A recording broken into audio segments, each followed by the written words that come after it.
You know, I don't really get why it is that so many Americans just drive fire trucks. It seems sort of unnecessary. Okay.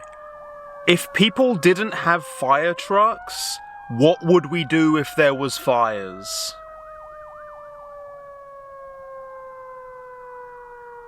Hey man, personal opinion. Infrastructure is what makes cities possible. Ask any person on the street, and they'll tell you exactly why we need roads on planet Earth. Although, here's a suggestion, city-state, or maybe even dwarf fortress. Those are city builders without roads, man. Go have fun.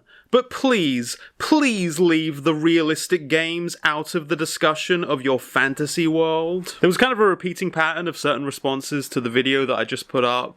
Talking about that City Skylines 2 trailer and like the weird connections between like visionary, build a new world, and then the trailer is just like cars, roads, highways, cars, roads, traffic, cars. So on the one hand, I don't think there was a point in the video where I said, so that's why we shouldn't have cars and roads in a city building game. I think there's this issue where maybe on my main channel, people might have a clearer sense of like what my general takes are. They might know, for instance, that like I did an extensive road trip video series that should clearly indicate that I'm not just like road abolitionist. When I'm talking about car-centric design in places like the US, I'm not just speaking from this kind of weird, extreme, made-up perspective that cars have zero uses in a current-day society. I'm somebody that obviously spent most of my life outside of the US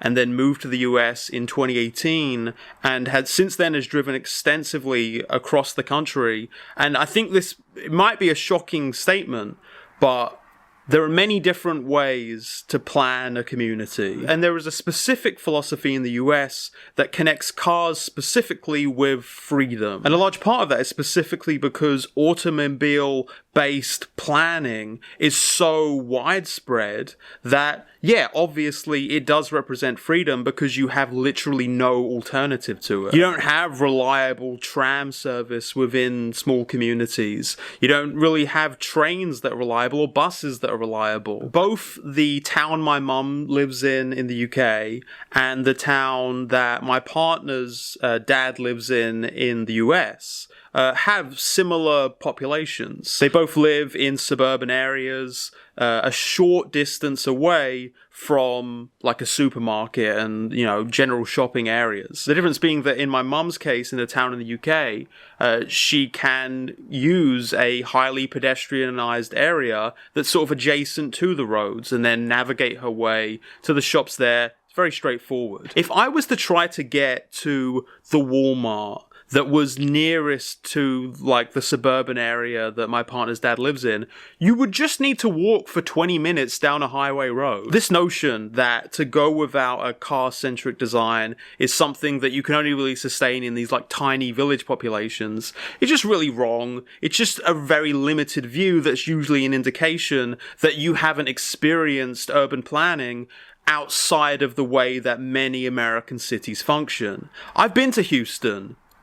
It feels like it's from the Cars universe. So yeah, I'm not talking about banning roads. I'm not talking about removing roads from city building games. I'm especially not talking about emergency vehicles no longer having access to the most direct routes. It sort of just feels like an extreme that's been invented so that people can choose a nice, comfortable middle-of-the-road position that doesn't really exist. It's really not an all-or-nothing thing, and for the most part, I was talking about the weird juxtaposition of like visionary, new age design and the same kind of concrete hellscape metropolis that many American cities are dominated by. So I guess my 2 points are, one, no, what I'm talking about isn't a fantasy, and two, yes, probably in City Skylines, you should be able to do things that are maybe a little bit fantastical. It's a city building fantasy video game. It's very funny that you're describing it as a realistic city planning game. A game where when the pedestrians and the cars interact,